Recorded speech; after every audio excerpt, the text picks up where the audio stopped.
본문으로 들어가는 것보다 사실 본문을 이해할 수 있는 그 사전 작업이 더 중요합니다. 지금 그런 이야기를 오전 중에 했는데요. 이제 보시면은 그 거룩하신 여호와 하나님께서 이스라엘의 하나님이 되십니다. 먼저 구약에서 이스라엘에 대해서 우리가 확실하게 짚고 넘어갈 것은 구약 안에서도요 이스라엘이라는 개념을 가지고 싸움이 있어요. 누가 이스라엘이냐 하는 싸움입니다. 그죠? 나중에 여러분들 가보십시오. 에스라 느헤미야 가면은 베냐민 지파, 유다, 그 레위 지파만 이스라엘이라고 그래요. 그죠? 역대기에서는 12지파를 또 다 언급하는데 그건 미래를 또 생각하는 것이고, 그러니까 오늘날까지 이스라엘이 누구냐, 누가 이스라엘이냐 갖고 싸우는 겁니다. 그래서 우리가 신학에서도 뭐 언약 신학과 세대주의 신학에서 오늘날 저게 이스라엘에는 이스라엘이 이스라엘이냐, 그 이 이스라엘이 누구냐라는 이 문제는 오늘 어제의 일이 아니고 성경 안에서부터의 싸움이에요.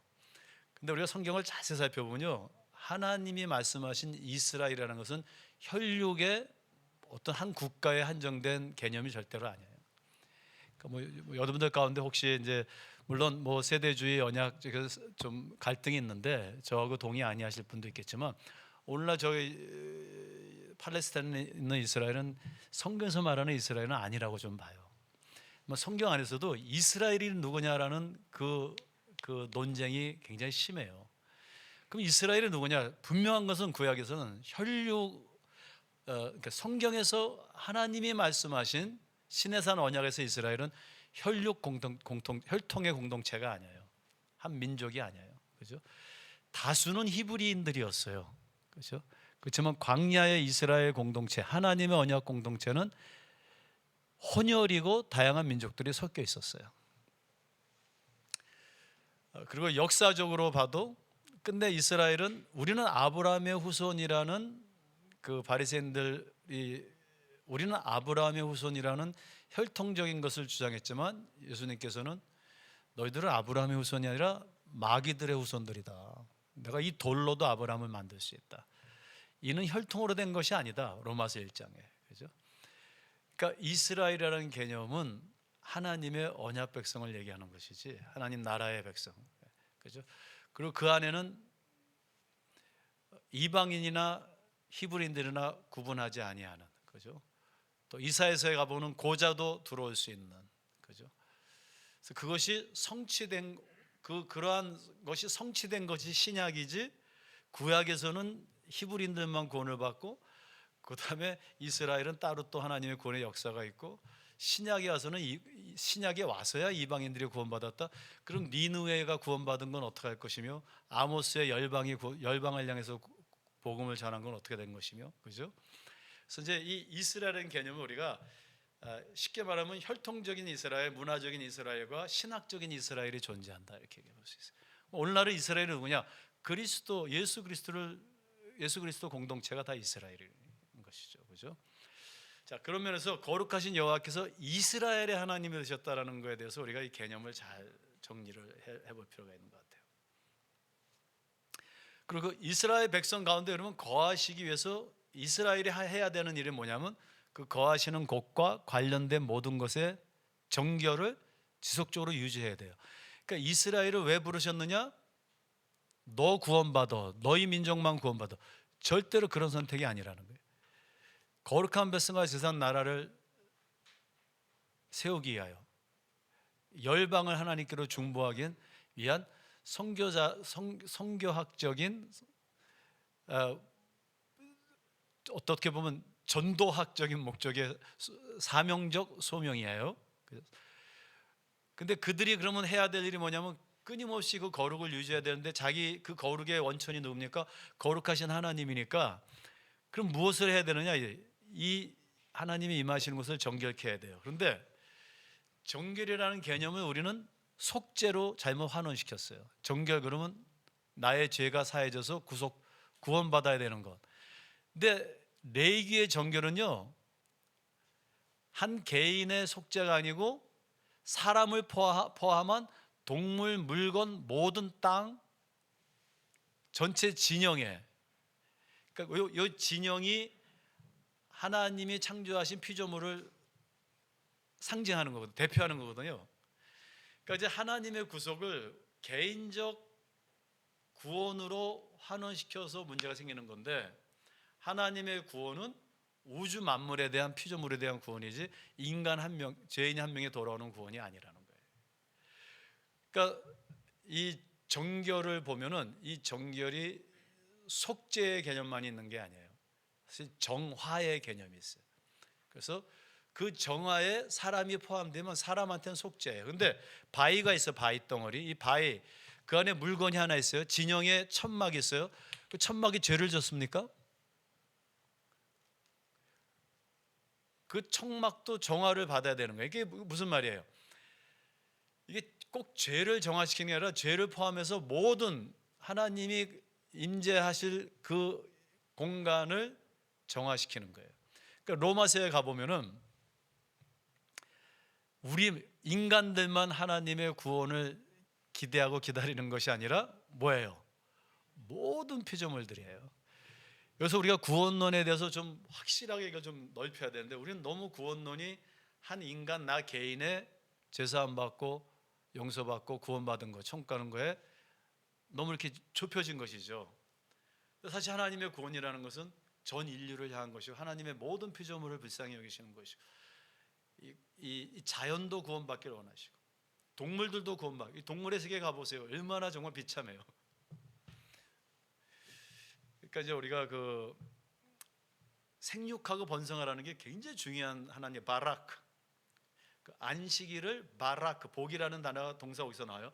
안식일을 축복하시고 거룩하게 하셨다. 이 하나님의 거룩성과 복에 대해서 그게 이제 창조의 맨 마지막 절에 나오는데요. 제 7일에 그 전에 사람을 생육하고 번성하라고 축복하시는데, 거기에 보면은 이 땅의 모든 동물들, 바다 새도 생육하고 번성하라고 축복을 내리셨어요. 그러면 그 생육과 번성의 하나님이 내리신 복이 우리 인간에게만 준 거예요. 우리는 인간을 특별하게 하시고 우리 인간만이 생육하고 번성해서 나머지 다 잡아먹고, 그게 아니에요. 그러니까 우리는 잡아먹는 것도 조심해야 되고, 구약에 보면은 동물을 죽일 때도 고통이 없이 죽여야 되고, 그러니까 우리 한국 사람들이 개 막 때려잡아서 먹잖아요. 기독교인들은 그러면 안 돼요. 그러니까 우리의 구원이라는 걸 너무 한 개인의 구원, 나 제사함 받은 게 너무 감격하고 그거 좋은데, 하나님의 구원이 무엇을 의미하는가? 그거는 하나님의 모든 피조물을 정결케 하고, 또 내가 먼저 부름 받았으면 그건 내가 구원받는 거에 만족하는 게 그게 목적이 아니고, 하나님의 그런 복의 통로가 되어 그들을 중보하는 제사장이 되는 것. 그래서 기독교인들이 문화에, 환경에, 비즈니스에, 하나님과 백성과 땅, 경제와 사회와 신학을 전인적으로 삼위일체론적으로 안식에 이르게 하는 것. 그러니까 구원의 궁극적인 목적이 거룩한 하나님의 임재가 있으면 생기는 게 뭐냐? 안식이에요. 샤바트. 그러니까 샤바트가 토요일 날 노는 날이 아니고, 물론 토요일 날 뭐 이렇게 그 전통적으로 지켜졌지만, 정말 샤바트는 언제냐면은 그 샤바트의 본질을 알아야죠. 레위기 16장이에요. 대속죄일을 너희들이 제7월 14일 날 지키는 거잖아요. 그 음력이니까 화요일 날도 되고 수요일 날도 되고 목요일 날도 되고 금요일 날도 되는데, 그날을 안식일 중에 안식일로 지켜라 그래요. 그러면 안식일이 토요일이 크로노스의 개념이 아니고 안식의 본질을 얘기하는 거죠. 그 본질이 뭡니까? 하나님과 백성과 땅의 안식이에요. 그죠? 이게 그 구원의 어떤 상태.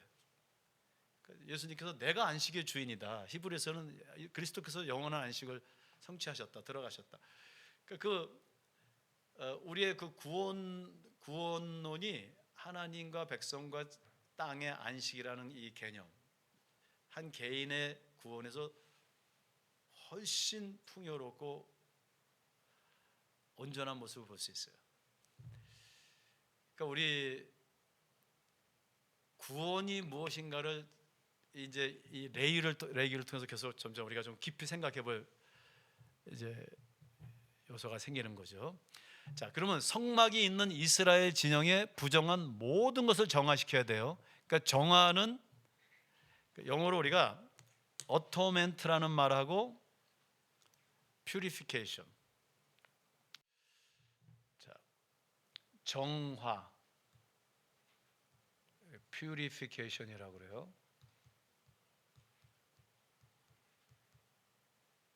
그 다음에 속죄, 어토멘트라고 그래요.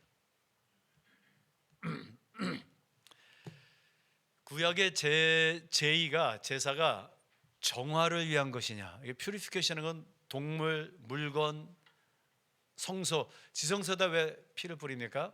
정화시키는 거거든요. 근데 정화냐 아니면 어토멘트냐? 사람의 죄를 속죄하는 것이냐? 여기에 대한 구약학자들 간에 계속 지속되는 논쟁이 있어요. 그죠?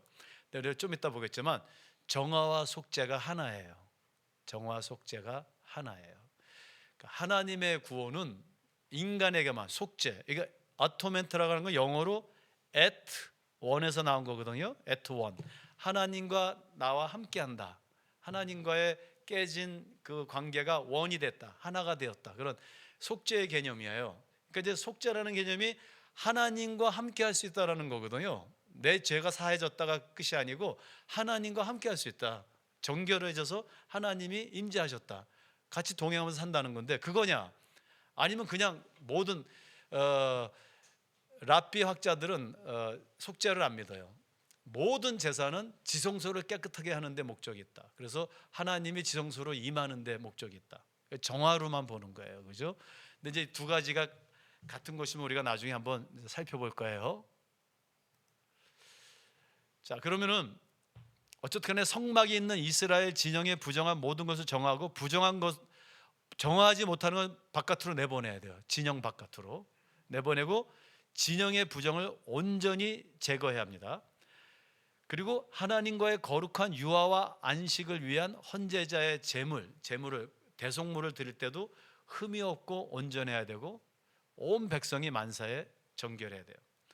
이러한 진영의 정결한 상태는 여러 가지 이유로 더럽혀질 수 있어요. 그러니까 정결을 하고 나면 또 더러워지는 거예요. 그게 부정을 타는 거예요.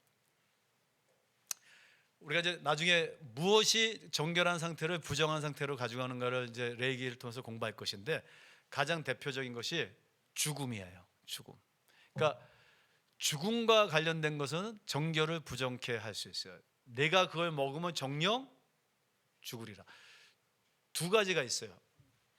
사탄이 뭐라 그러냐면 네가 그걸 선악과를 먹으면 하나님처럼 될 것이다. 그러니까 칼빈은 이것을 어떻게 해석했냐면은 동산 한가운데 동산에 인간들이 임의적으로 자유롭게 먹을 수 있는 과일이 있고 가운데에는 인간이 먹을 수 없는 선악과와 생명나무가 있죠. 선악과 생명나무가 무엇이냐? 여러분들 뭐 시장 가서 선악과 주세요, 생명나무 주세요. 그럼 정신병원으로 가라 그래야 되죠. 바나나도 안 사. 상징적인 거죠. 이게 무슨 나무입니까? 생명과 진리의 주권을 상징하는 것이다. 그러니까 빵과 포도주가 그리스도의 몸과 피를 살과 피를 상징하는 것처럼 이건 굉장히 메타포릭한 거고 상징적인 것이죠.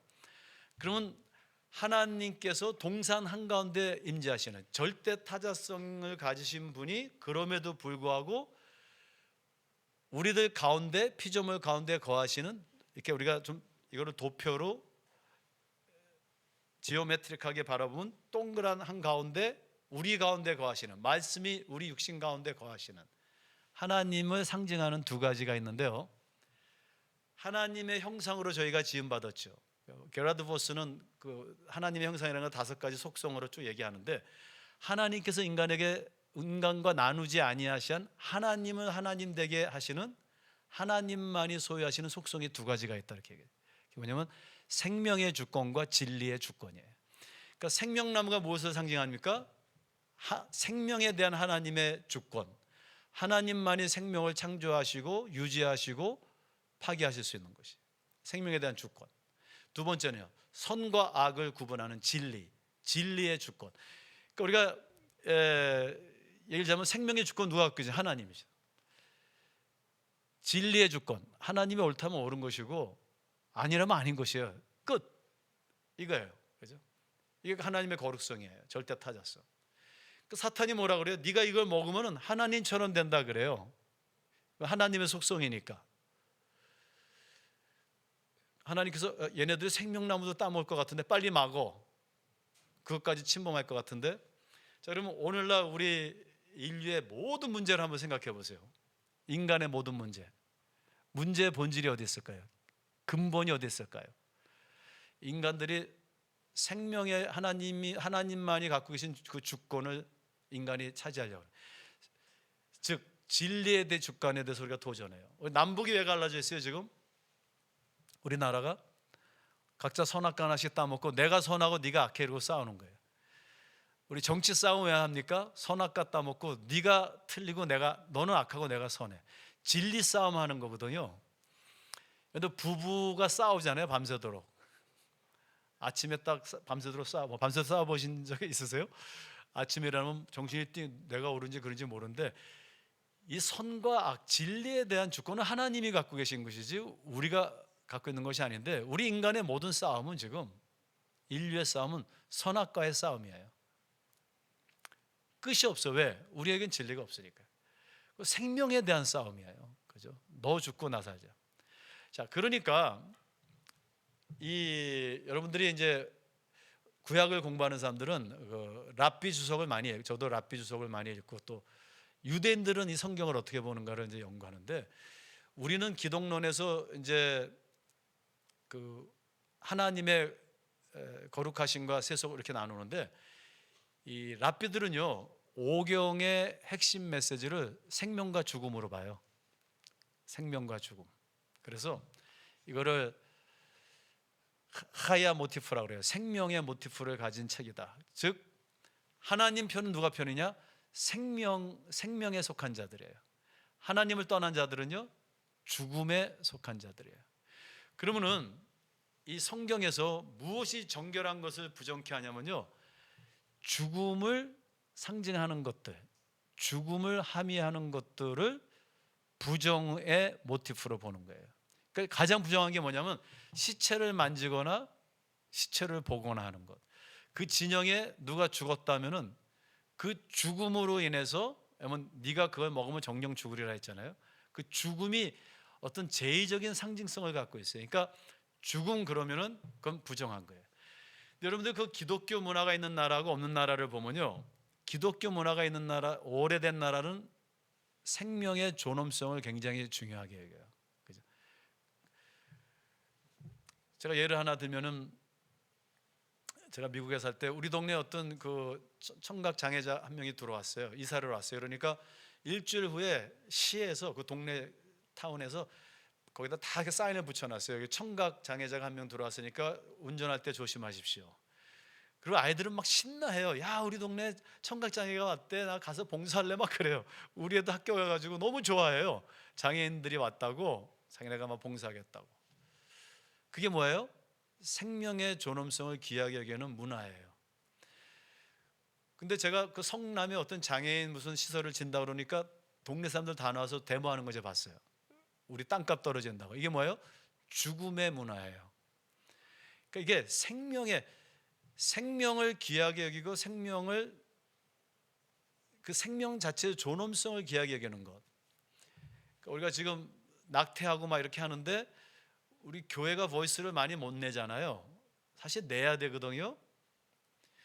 그러니까 제가, 제 아내는 미국에서 이제 의사로 일을 하고 있어요 지금. 근데 미국 교회를 다녀요. 왜냐면 전도를 해야 되니까. 환자들이 미국 사람들이니까 전도해서 미국 교회로, 이제 다니는 교회로 데려가야 되니까. 그 교회 보면은 장애인 아이들을 그렇게 많이 입양을 해요. 교인들이 장애인 아이들을. 그게 뭡니까? 자기 아이들이 다 있어요. 근데 그 2명, 3명 입양해서 그 어려운 아이들을, 그 버리려고 했던 아이들, 낙태하려고 했던 아이들을 데려다가 키워요. 그 생명의 존엄성이에요.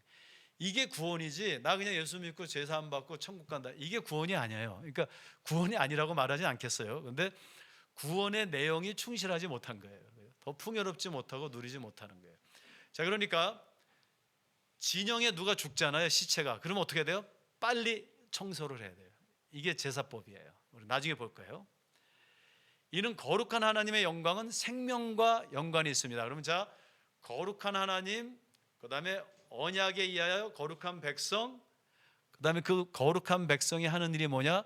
생명을 귀하게 여기는 거예요. 그죠? 나의 생명뿐만 아니라 모든 생명이에요. 자연, 이웃, 가난한 자, 어려운 자, 생명이 힘든 자, 자살하려고 하는 자, 고난받는 자, 죄악에서 벗어나지 못하는 자들, 죽음 가운데 죽음의 세계에서 사는 자들, 그들을 향한 거룩한 백성 제사장 나라예요. 자, 그러면 그 생명을 실제로 만들어내는 모습이 무엇이냐? 아까 하나님의 3대 요소 얘기했죠. 카도시, 그 다음에요 카보드 아도나이. 요 세 개는 여러분들이 히브리어로 좀 외우세요. 그죠? 자, 우리 좀 졸리우니까 카보드 한번 따라해 보세요. 카보드. 아니, 맨 처음에 코데시, 두 번째는 카보드 아도나이, 세 번째가 뭐예요? 헤세드. 즉 거룩의 모습이 어떻게 나느냐? 우리한테는요, 하나님의 영광을, 우리한테는 하나님을 사랑하고 이웃을 사랑하는 모습으로. 하나님을 사랑하고 이웃을 사랑하는 게 뭐냐면 생명의 존엄성을 귀하게 여기는, 한 영혼을 귀하게 여기는. 근데 그 생명이라는 개념이 우리는 인간으로만 조금 좁혀지는데, 길 가는 강아지 한 마리도, 공중에 나는 새 한 마리도 하나님의 모든 피조물, 자연, 나무, 바위, 돌, 모든 것에 대한 사랑을 얘기하는 거예요. 그래서 우리가 좀 이 구약의 이 제의를 통해서 전인적인 총체적인 구원의 내용을 한번 좀 생각해 볼 필요가 있어요. 그래서 레위기의 가운데 뭐가 있습니까? 하나님을 사랑하고 이웃을 사랑하는 게 있는 것이에요. 그러니까 신명기의 쉐마 이스라엘의 핵심이 뭡니까? 하나님을 사랑하고 이웃을 사랑하는 거예요. 십계명의 핵심이 뭡니까? 첫 4개 혹은 3개가 하나님을 사랑하고 그 다음에 이웃을 사랑하는 것이에요. 그죠? 예수님께서 그러면 이 토라에, 우리는 참 율법이라는데 그 번역이 좀 잘못됐어요. 이 로마서에 보면은 율법으로 구원받지 못하나 율법은 온전하다 그래요. 그러니까 이게 헬라어로 읽으면은 지금 바울 사도가 율법의 문제점을 지적한 것은 바리새인들이 잘못 이해하고 있는 외식적인 율법을 반박하는 것이지 율법 자체를 반복하는 게 아니에요. 우리가 로마서의 그 문맥을 잘 이해해야 돼요. 그러니까 바울 사도가 너 율법으로는 구원 못 받아, 너희들이 생각하는 율법으로는 구원 못 받아, 이런 얘기예요. 율법의 구원이 있어요, 토라에. 그죠? 율법의 구원 다 있어요. 구약 사람들 다 율법으로 구원 받았어요. 그러니까 우리가 지금 너무 이분법적으로 어떤 독일 진보주의가 만들어낸 이분법적 율법으로 구원 못 받고 은혜로만 받는다. 이래서 디트리치 보네포에게 싸구려 은혜가 됐는데, 율법은 복음의 본질이고 뿌리예요. 번역이 잘못된 거예요. 그러니까 바울 사도가 그러나 토라는 온전하다 얘기했을 때 거기다 정관사를 붙여요. 노모상으로, 그러나 호 노모스, the law. 그러니까 토라는 온전하다는 말이에요. 그렇죠? 거기 핵심이 뭐예요?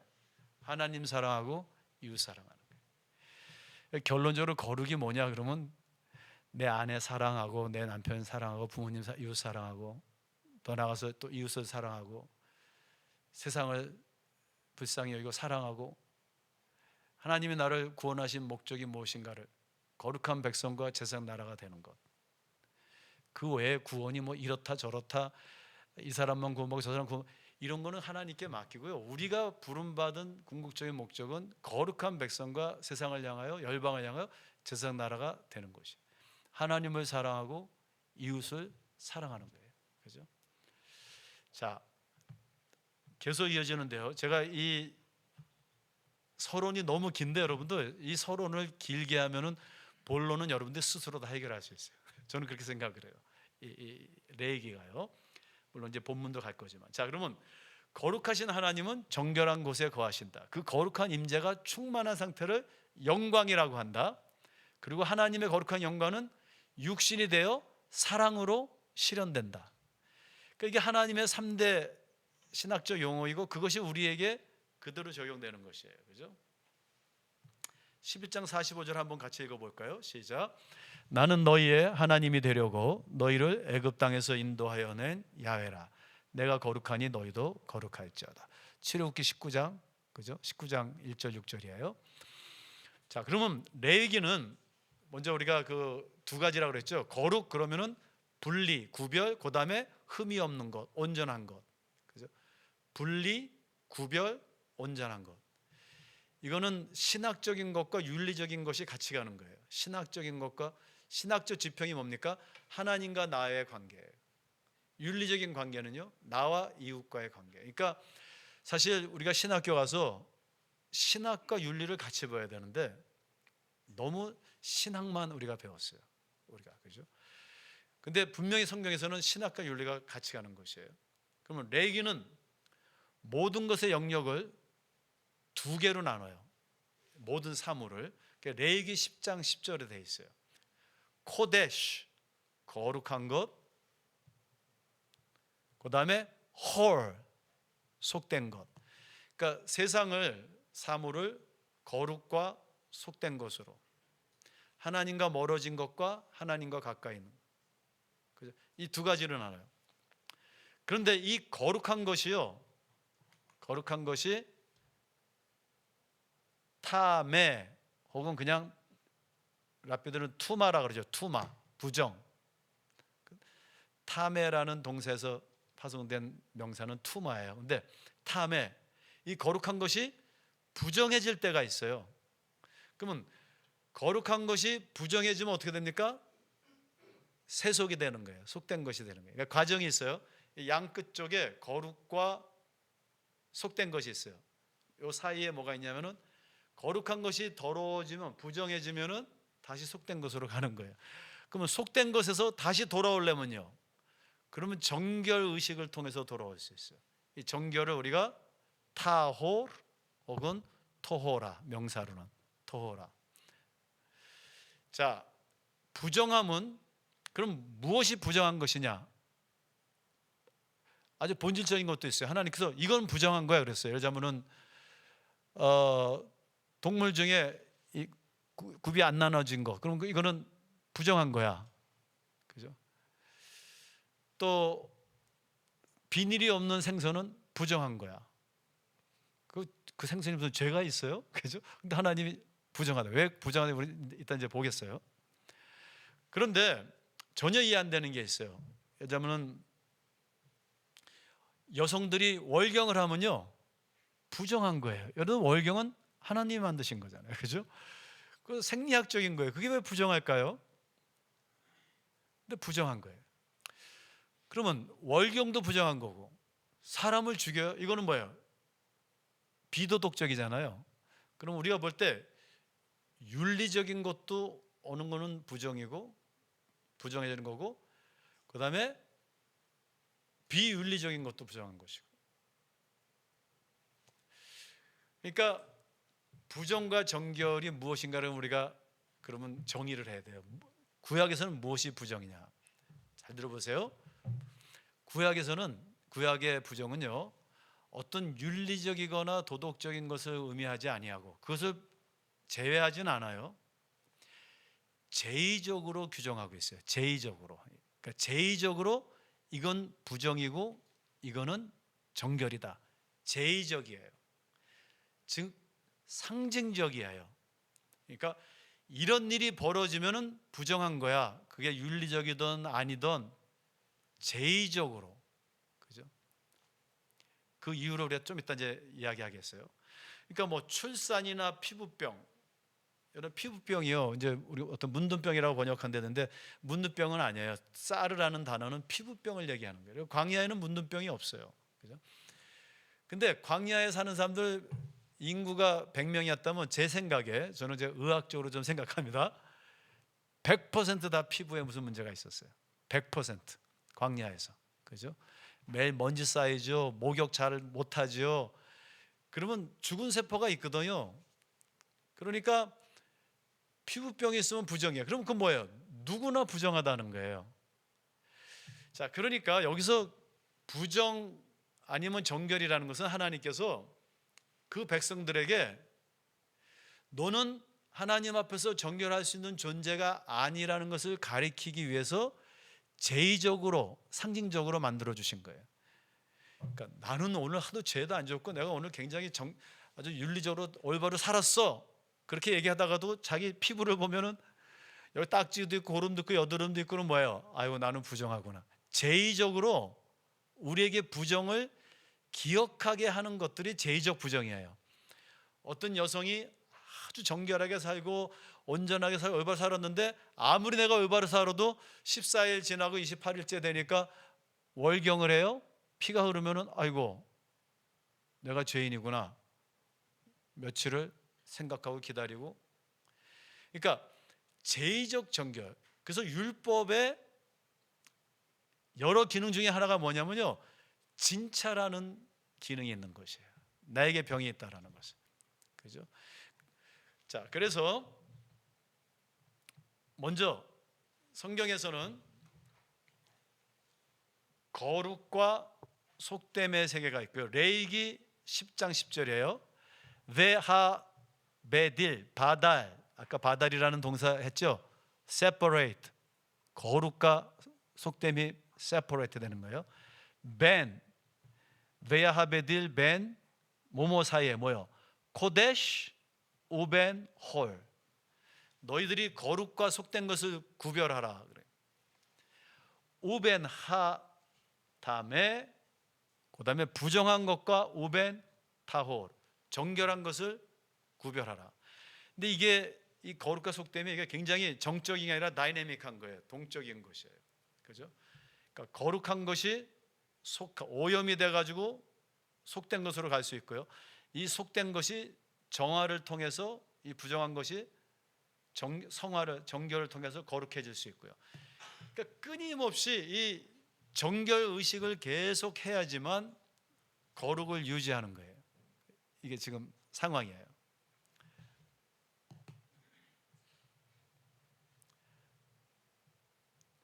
자, 그럼 뭐가 죄냐 이거예요. 뭐가 죄?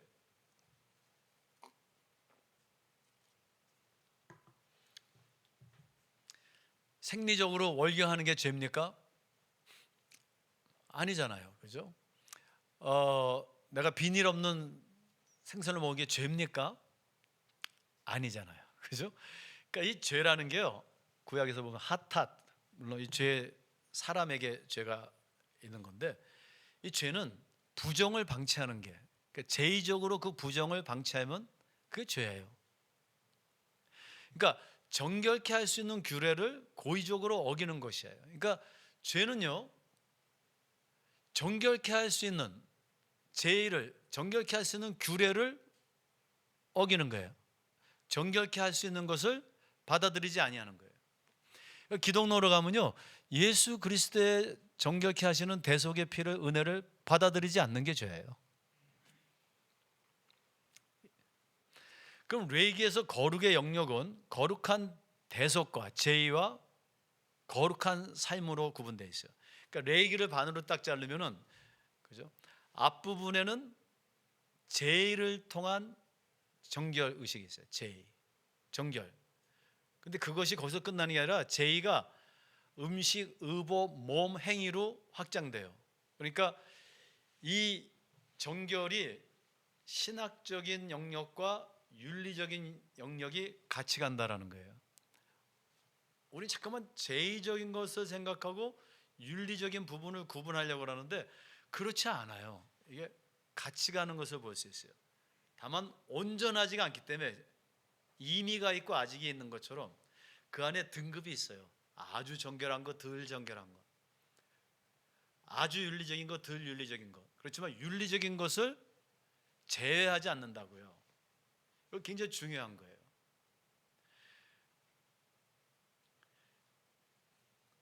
이는 정결이 본질적으로 도덕적인 것은 아니나 윤리를 제외하지는 않는다라는 거예요.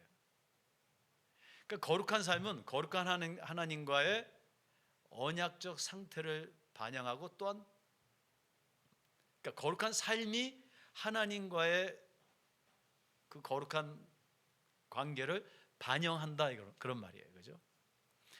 자, 거룩으로 번역된 히브리어 카도시는 레이기에서 150번 이상 언급되고 흠이라는 단어도 25번, 타호르타메 관련된 단어 186번. 그러니까 총 27장에 이 레이기 각 장에 각 장마다 거룩과 관련된 단어가 14번 이상 반복돼서 언급돼요. 그러니까 이 거룩이라는 개념을 우리가 구원론에 있어서 뭐든지 이해하기 위해서 이게 얼마나 중요한가를 우리가 한번 생각해 볼 수 있는 것이죠. 그죠? 자, 제가 이제 거룩의 등급을 얘기하겠어요. 아니, 거룩에도 1, 2등, 3등 있나? 있어요. 그죠? 그러니까 이게 문제예요. 그러니까 하나님의 그 언약적 거룩이 우리한테 성취되는 것이 이미가 있고 아직이 있어요. 그죠? 그러니까 이게 하나님의 점진적 계시 속에서, 하나님의 점진적 구속사 속에서 성취되는 게 있기 때문에 이게 등급이 있다라는 거예요. 그러니까 우리 구원은 절대 제의적으로 예수 그리스도의 피로 돼서 끝난 거야. 맞는 말이지만 거기에 윤리적인 것이 따르는 것이 분명히 있어야 돼요. 근데 물론 결과적으로의 윤리인데, 근데 거기에 등급이 있다라는 거예요. 우리의 온전한 모습이 완전 온전하지 못한 등급이 있어요. 자, 그걸 한번 설명해 보겠어요. 그죠? 레위기에서 모든 사물은 여호와 하나님께로 가까이 갈수록 거룩해져요. 그리고 멀어질수록 거룩의 등급이 떨어져요. 그런데 한계가 있어요. 한계가 어디냐면 양쪽에 한계가 있는데, 진영 밖으로 나가면, 우리가 이제 이스라엘 백성이 진영 밖으로 나가면 거기는 부정이에요. 속된 곳이에요. 그러니까 레위기에 보면은 이렇게 진영이 있고요, 가운데 성막이 있어요. 그러면은 양극에서 부정을 타요. 일로 갈수록 더 부정해지는 거예요. 근데 여기를 벗어나면은 끝이에요. 그죠? 그러니까 죄송합니다. 일로 갈수록 거룩의 등급이 떨어지는 거예요. 그죠? 근데 이 진영을 벗어나면은 부정한 것이에요. 근데 놀라운 사실은요, 가장 부정한 곳이 어딘지 아세요? 지성소예요. 지성소로 들어가면은 죽는 부정이에요. 회복되지 않는 죽음이 거기에 있어요. 가장 부정한 것이 양쪽에서 일어나요. 진영 밖과 지성소예요. 이게 무엇을 의미하는지 우리가 나중에, 아마 내일 우리가 굉장히 중요한 개념이기 때문에, 그러니까 이 사이에는 등급이 있어요. 성막에서 떨어진 곳에서 제사를 드릴 때는 정결 의식은 아주 단순해요. 그런데 성막으로 갈수록, 뜰로 갈수록, 지성소로 들어갈수록 정결 의식이 굉장히 복잡해져요. 여러분은 더 정결해야 되기 때문에. 그러니까 여러분들 예수 믿는 사람들 중에 아주 거룩한 사람이 있고 덜 거룩한 사람이 있어요. 그리고 우리가 이 세상을 살아가는 동안은 온전해질 수가 없어요. 이게 구약에서 가르치는 거예요. 그러니까 여러분들 구약을 읽어보면은 일부 다처제, 수혼제, 왕들의 그 왕권, 이렇게 보면 그것이 성서적이지 못해요. 그 문화적인 거예요. 그러니까 우리가 구약을 읽으면서, 구약 본문을 읽으면서 구약 본문의 내용을 한 두 가지로 이렇게 나눠야 되는데, 하나는 프레스크립티브고 서술적이고, 또 하나는 규범적이고 프레스크립티브, 그 다음에 디스크리티브, 서술적인 것을 구분해야 돼요. 예를 들면 노예제도, 수혼제도, 일부 다처제, 하나님께서 규범으로 만드신 적이 없어요. 그건 고대 근동에 타락한 그 문화권의 관습이었어요. 이미 타락한 관습. 그러니까 여러분들이 아브라함은 부인을 몇씩 뒀으니까 나도 몇 명씩 둬야지, 그건 규범이 아니고 그 시대의 서술적인 것이고 그 시대의 타락한 문화예요. 그죠? 자, 그러면은 율법을 보면요, 우리 율법이 참 어렵다는데 율법 절대로 어렵지 않아요. 율법은요, 그걸 최소화시키는 거예요. 그러니까 제의를 통해서 정결케 하고요. 그 안에 등급이 있어요. 성화의 과정이에요. 그러니까 일부 다처제는 하나님이 정하신 것이 아니고 타락한 사람들이 만들어낸 그 시대의 규범이에요. 아니 그 시대의 문화예요. 그죠? 그러니까 여기서 뭐가 있냐면 하나님, 이제 그런 말이 신학자들이 그런 얘기하죠. 하나님의 문화적 적용이라고까지 얘기해요. 하나님께서 인간의 온전하지 못한 상태를 어느 정도 이해해 주신다라는 거예요. 그죠? 이 안에 등급이 있어요. 그래서 하나님은 일부 다처제를 명하신 적이 없어요. 그리고 일부 다처제로 인하여 이스라엘은 엄청난 고통을 받아요, 나중에. 그죠? 그 대신 그 상황에서의 최선을 다하는, 그러니까 그 악의 차등성이라는 게 있잖아요. 악이 A가 있고 B가 있는데 둘 중에 하나를 택할 수밖에 없는 우리 타락한 세상에서, 그러면 A가 아주 악하면 A, B를 다 없애는 것도 있지만 그렇지 아니하는 것도 있어요. 그러니까 우상 숭배하는 거, 안식일 이런 거에 대해서 하나님께서 그냥 죽음이에요. 근데 그 안에 여러 인간의 타락한 그 환경 속에서 등급이 있어가지고 점차적으로 성화시키는 것이 있어요. 그죠? 그러니까 예를 들자면 노예제도, 일부 다처제. 그런데 예를 들면 노예제도를 볼까요? 구약에서 율법에 보면은 노예제도라는 건 고대 근동의 문화예요. 근데 거기에 핵심은 뭐냐면 인간을, 노예를 물건으로 보는 거예요. 근데 성경은 안 그래요. 노예를 불쌍히 여겨야 되고, 우리가 노예라는 말을 잘못 이해하고 있어요. 성경에서 예수님께서 종으로 오신다는 노예를 생각하는데 그게 아니에요. 이스라엘의 노예라는 건요, 가족도 노예로 삼을 수 있어요, 종으로. 그의 빚을 갚아주기 위해서. 그리고 그에게 재산도 물려줄 수 있고요. 아브라함은 그의 노예 엘리에셀에게 모든 걸 상속하려고 그랬어요. 그리고 노예도 어려움이 있으면 도망가서 주인으로부터 도망가 가지고 도움을 청할 수 있고, 도움을 청할 때는 그 도움을 줘야 되고.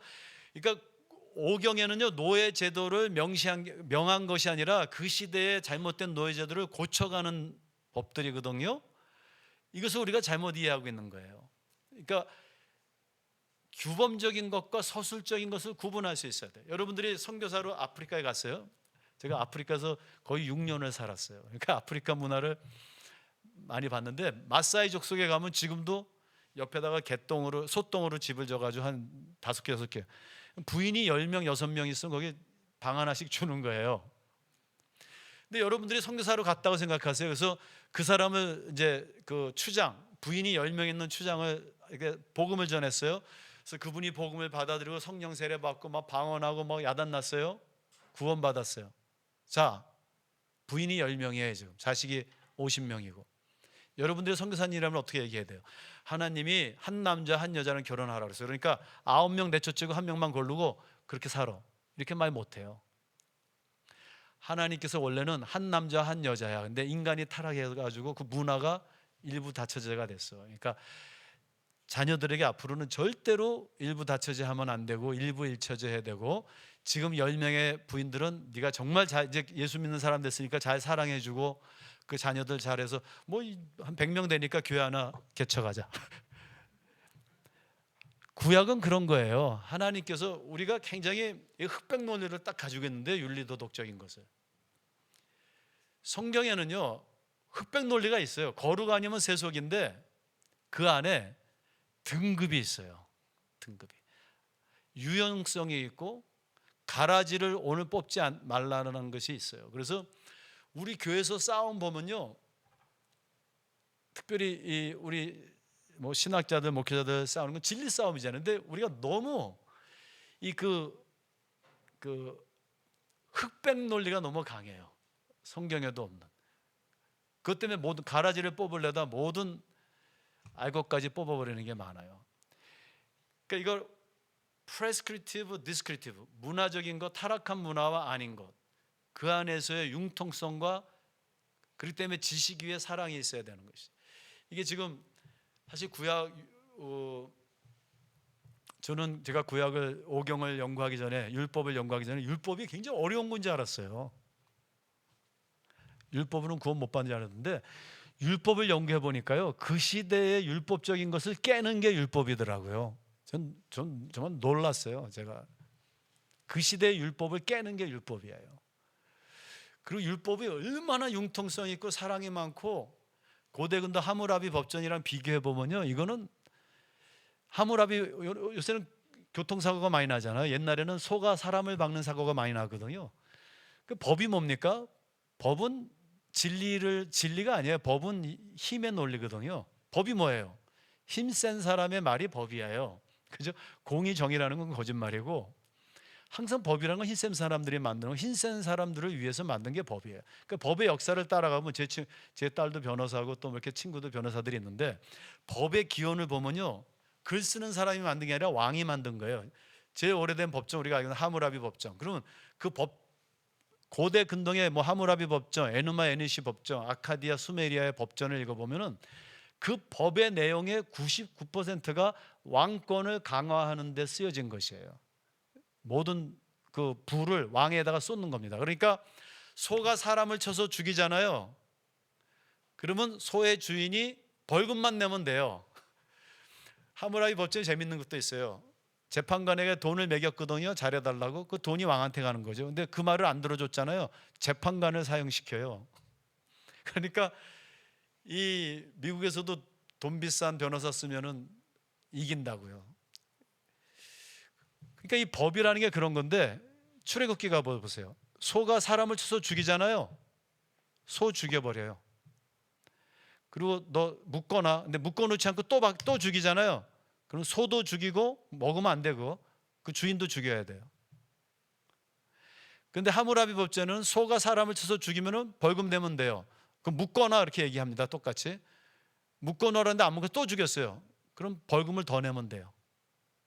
그러니까 여기는 생명의 존엄성이 있고 여기는 물질의 존엄성이 있는 거예요. 그러니까 율법을 연구해 보면은 생명의 존엄성, 사랑. 그러니까 누가 이렇게 율법을 잠깐만, 율법에는 구원이 없고 뭐 율법에는 은혜가 없고, 그 누가 그렇게 얘기했는지는 모르겠는데 저는 대강 알죠. 바리새인들의 율법이 그대로 내려왔고 그걸 받아들이고, 특별히 어떤 독일의 신학이 율법과 은혜를 두 개로 나눠버렸어요. 이건 하나거든요. 율법 안에 은혜가 그 은혜 안에 율법이 있거든요. 하나님이 이스라엘을 구원하시고 율법을 주셨지 율법을 준 다음에 구원하신 게 아니에요. 그죠? 자, 그렇다면은 레위기에서 모든 사물은 이렇게 나눠지는데 그 안에 등급이 있어요. 등급. 자, 제가 한번 예를 들겠어요.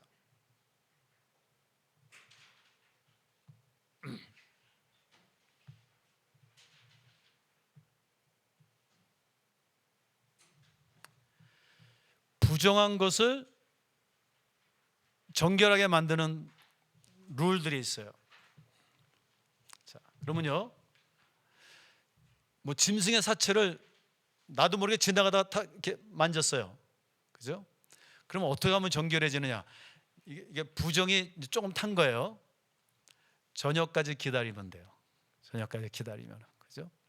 왜 저녁까지 기다리라고 하니까 탁 치고 이게 내가 무슨 죄를 지은 거야. 근데 저녁까지 기다리면서 골방에 들어서 진영 밖에서 하루 종일 있다 보면요, 이게 왜 부정한 것이지 생각하고 깨달을 수 있는 거예요.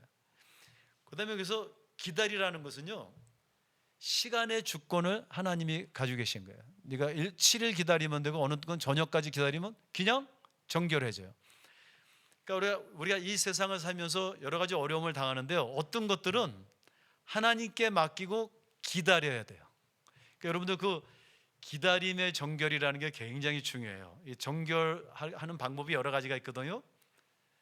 뭐 물을 뿌린다라든가 목욕을 한다라든가 피를 뿌린다, 동물을 죽이는, 옷을 갈아입는, 그 중에 하나가 중요한 게 뭐냐? 항상 기다리는 거예요. 그냥 기다리면은 정결해져. 이게 뭐예요? 그 정결의 궁극적인 주권을 하나님이 갖고 계신 시간에. 제가 박사 과정 들어갔을 때 저를 보내는 미국 교수님이 저한테 떠날 때 이렇게 얘기했어요. 한영아, 네가 똑똑하면은 석사까지 할 거고 기다리고 인내하면 박사까지 할 거야. 이렇게 얘기하셨어요. 네가 똑똑하면 석사까지 끝낼 것이고 네가 기다리고 인내하면은 박사까지 할 거야.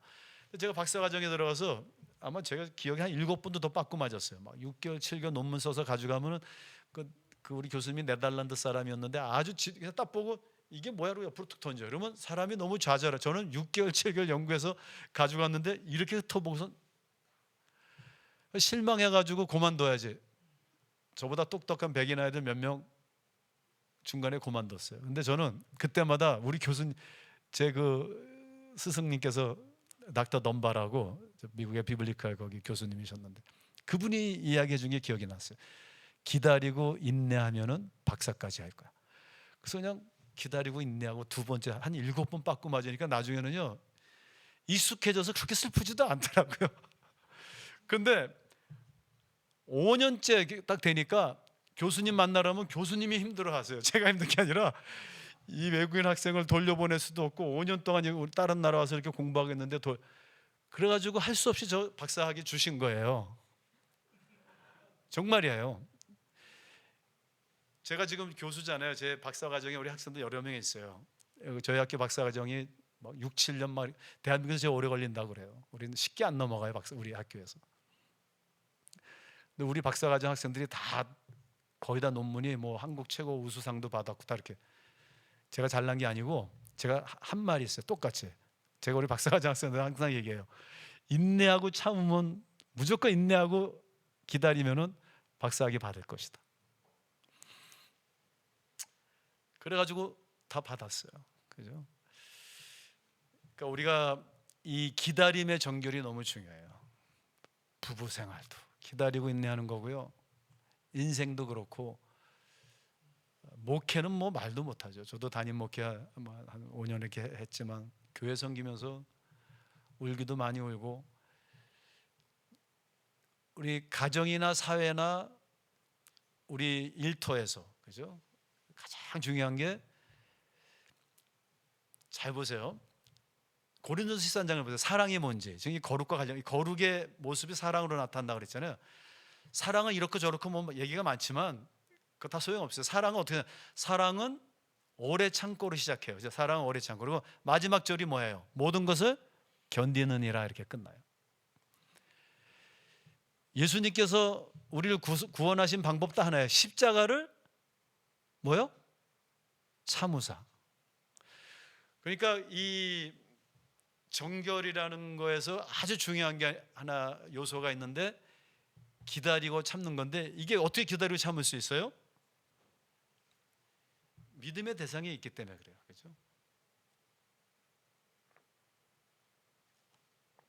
거룩한 하나님의 임재가 거기 있기 때문에 기다릴 수 있는 것이에요.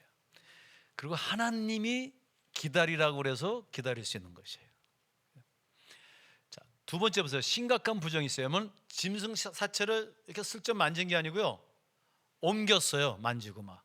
그러니까 부정이 더 커졌잖아요.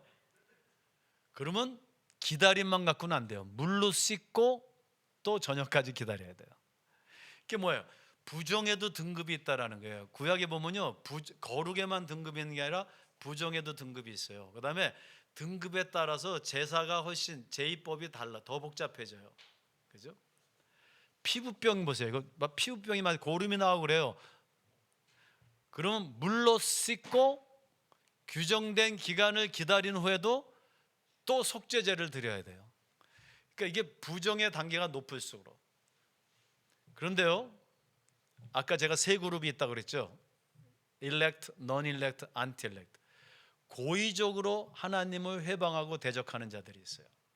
고의적으로. 이게 anti-elect예요. 그러니까 즉 사탄의 세력 아래에 있는 자들이 있어요. 그러니까 모든 게 다 좋은 건 아니에요. 그죠? 하나님을 대항하는 세력이 있어요. 그러니까 우리가 하나님의 존재를 믿는 것만큼 사탄의 존재도 알아야 되는 것이죠. 그렇다고 뭐 배 아프면 뭐 배막이, 기침하면 기침막이, 어떤 사람은 그런 것도 있는데 그게 아니죠. 그건 아니지만 사탄의 세력이 있는데 어느 목사님이 그러더라고요. 사탄을 대적하라고 그랬는데 옆에다도 같이 가니까 사탄이 안 보인다고. 근데 정말 대적하면 사탄의 세력이 있죠.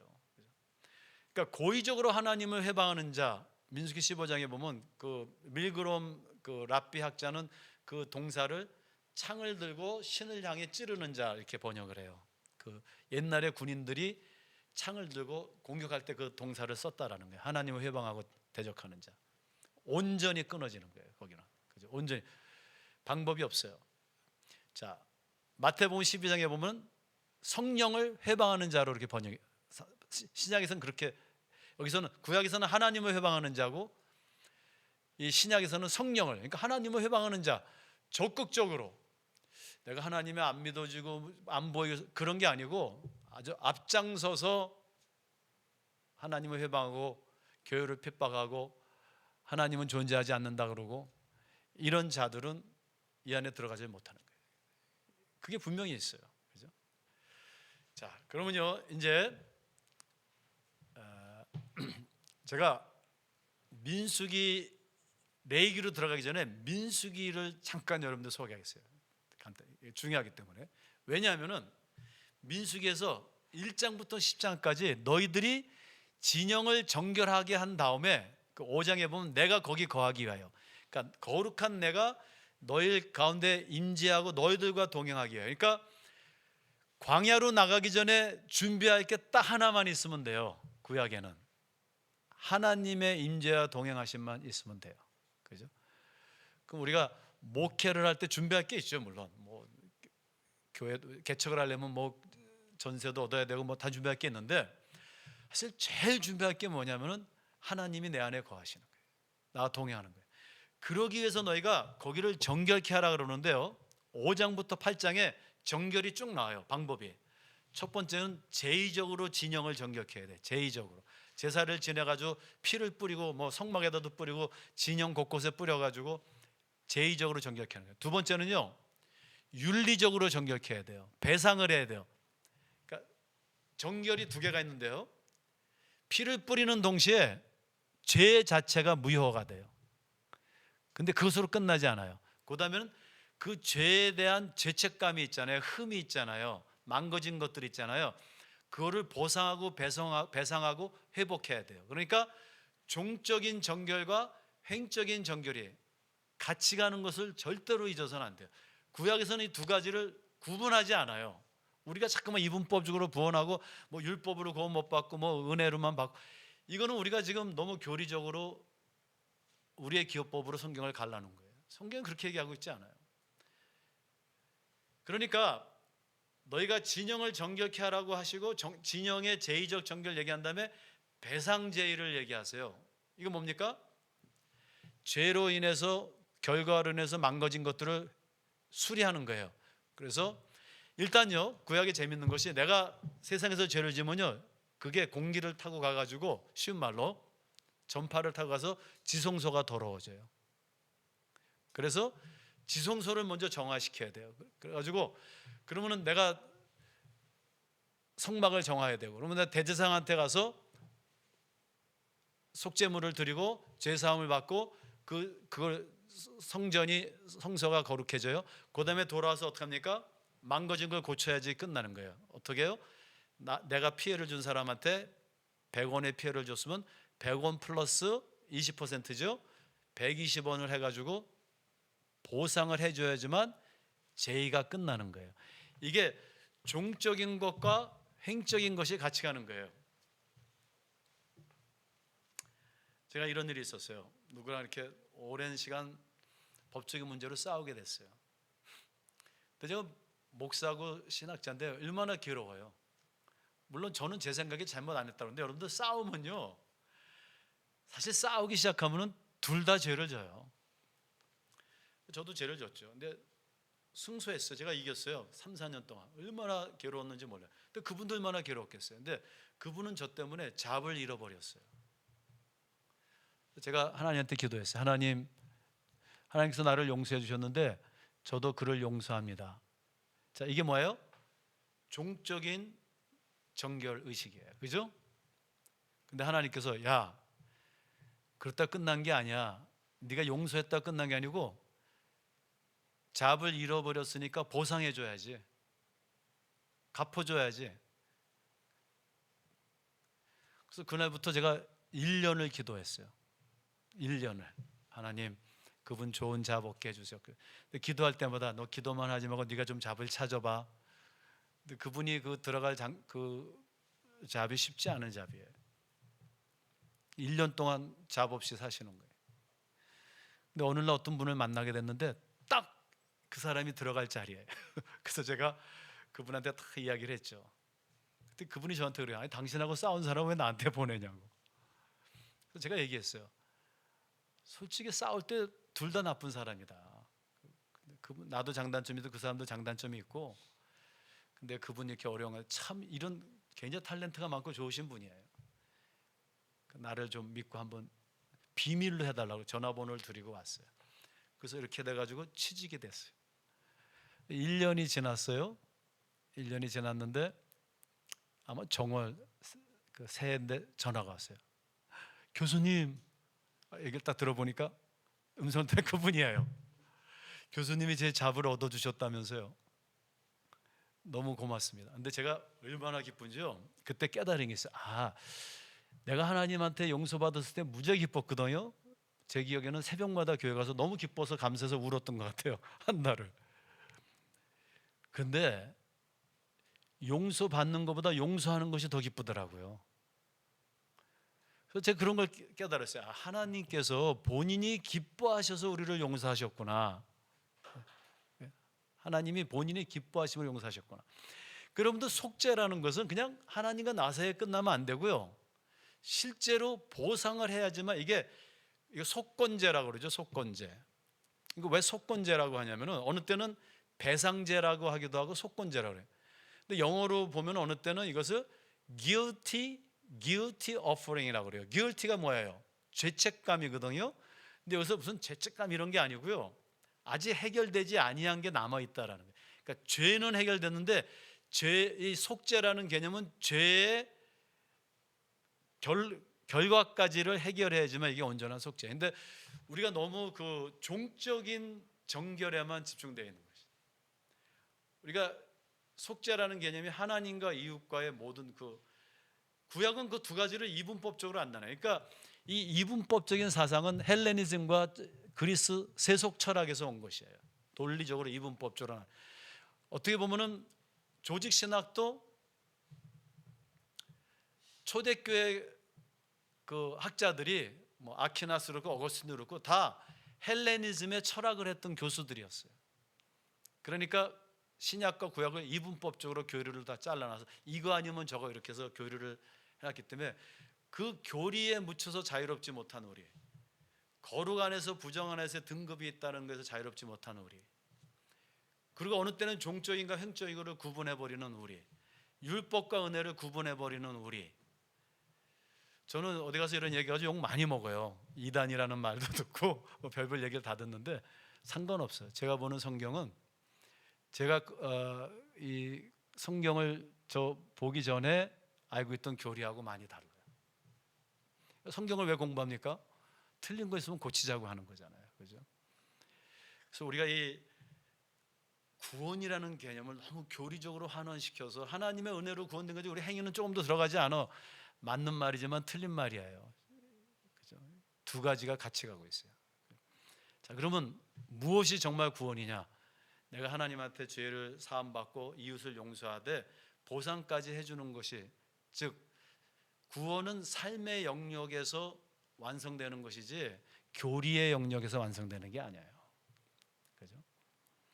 자, 그러면 5장에 가면 뭐예요? 남편이 아내가 간음했다라고 의심만 하면은 그 아내를 불러다가 뭐 하나님께 서약하고 서약서를 써서 태워가지고 물에 섞어서 그걸 마셔가지고 배가 안 아프면은 간음 안 한 거고 배 아프면 간음. 아, 이거 뭐 남성 우월주의냐 뭐냐, 왜 여자한테만 그렇게 하느냐 말이 많죠. 여기서 이 정결 의식에서 세 번째는요, 이 정결의 초월성을 얘기하는 거예요. 그 여자가 마시는 물은요, 누가 마셔도 배가 안 아픈 물이에요. 그죠? 근데 그거 마셔가지고 아프면은, 그러니까 인간이 그의 정결과 부정을 판단할 수 없다라는 걸 가르쳐 주는 거예요.